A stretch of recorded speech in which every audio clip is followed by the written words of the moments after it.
have you ever just stopped? Like, completely and utterly stopped.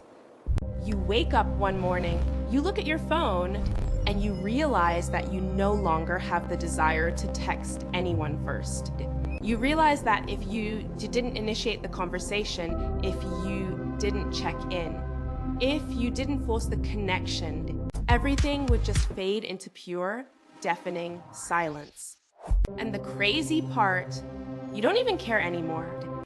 You look at a text message from a person who constantly drains the life out of you, someone who always takes and never gives, and you just simply delete it. No massive argument, no long, drawn-out paragraphs explaining your feelings.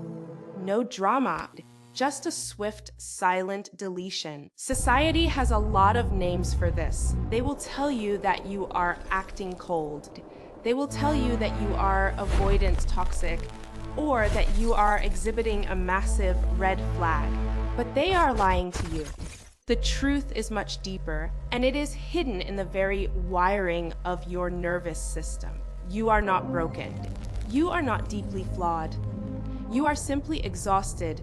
Let's talk about the illusions you have been forced to project just to survive in this world.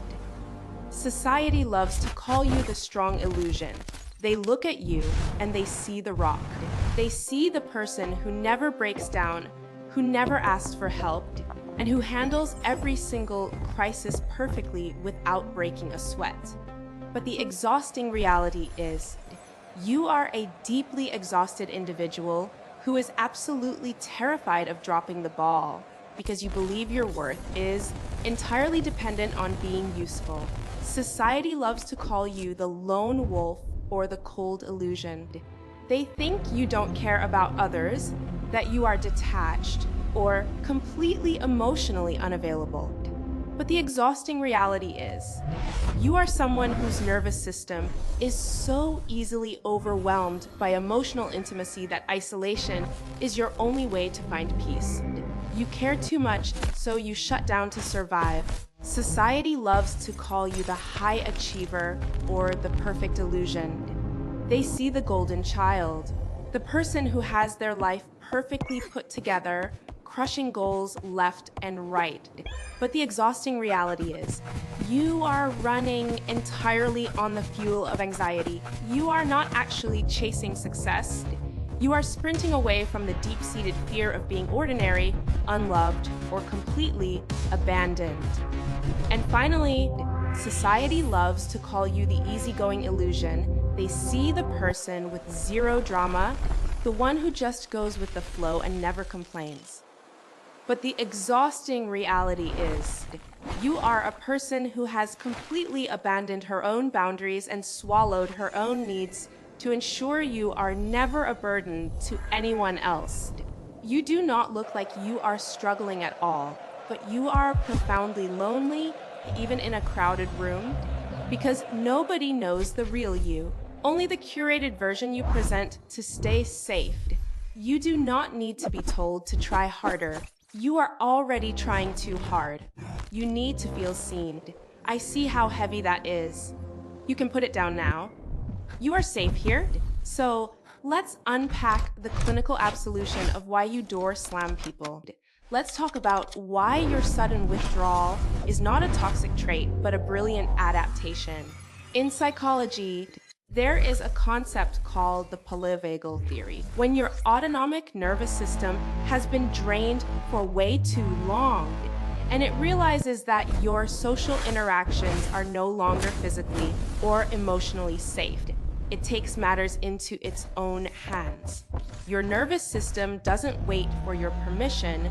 It automatically flips the breaker to protect you from total energy depletion. You are not being lazy, and you are not being a bad friend. You are entering a state of dorsal vagal shutdown. If you grew up in a chaotic environment, your brain is constantly scanning the environment for threats.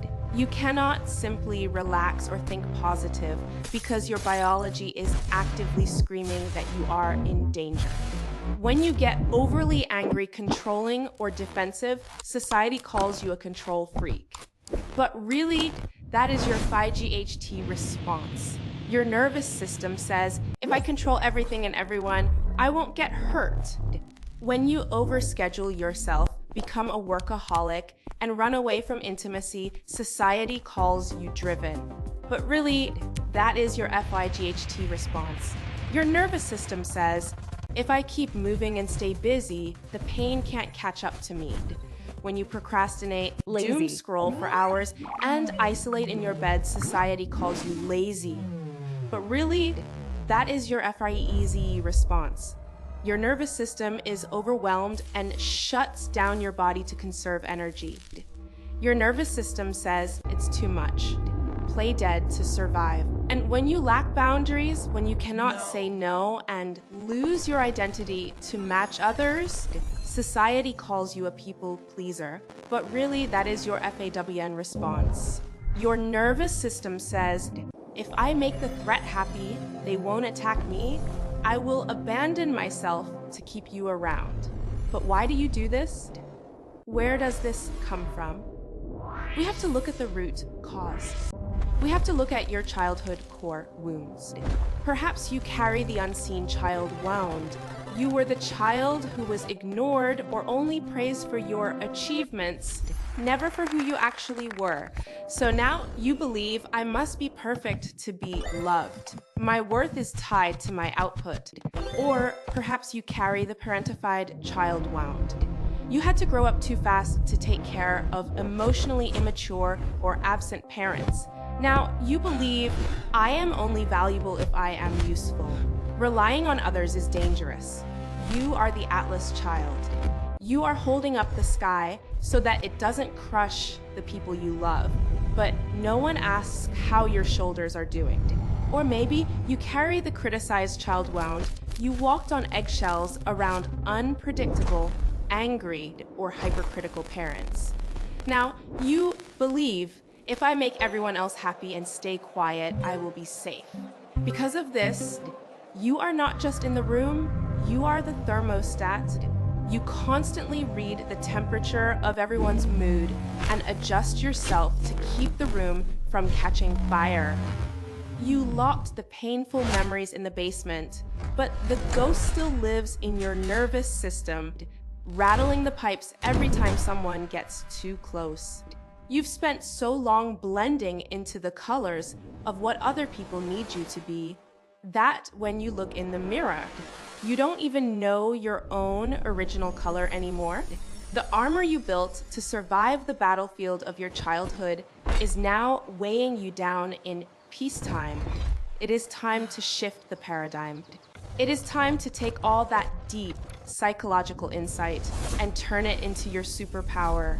Stop viewing your relationships as purely emotional and start treating them like an economy of provocation. Your emotions are your currency. Don't hand them out for free to people who throw stones and hide their hands. Instead of getting angry, I want you to look at these draining people with clinical pity. Remember the story of the Roman Emperor Marcus Aurelius. He viewed annoying, toxic people not as personal threats, but simply as the sparks of a blacksmith falling onto an apron, natural and completely harmless. Let them spark. Let them fade out. You do not need to catch fire just because they are burning. Society will call you too sensitive or too emotional, but you are a profoundly empathetic individual who absorbs the emotional landscape of the room because you lack a protective psychological skin. And the doors slam, that sudden cutoff that makes everyone else uncomfortable. That is you finally building your skin. That is you building your fortress. Your silence is not an escape, it is a fortress. You do not need to prove anything. You do not need to react. You become an entity that cannot be mapped and cannot be manipulated. That is not isolation, that is a sanctuary. You are not just calmed, you are freed. You cannot be touched. You become a void of reaction. You spent your whole life managing other people's emotions so they wouldn't abandon you. It is exhausting, and it is incredibly lonely. But the moment you decide to drop the rope, you win. You are validating your own nervous system. You are finally allowing yourself to soften, to lower the drawbridge, but only for those who have actually earned the right to access your peace. It just blocked me again. So the next time you feel the urge to let the text thread die, to close the door, to walk away without a single word of explanation, do it. Do it without an ounce of guilt. If this video finally explained the heavy weight that you have always carried alone, hit subscribe. Not everyone has the depth to understand these profound psychological truths, but you do. See you next time. If you understand this, drop down in the comments and type, "I protect my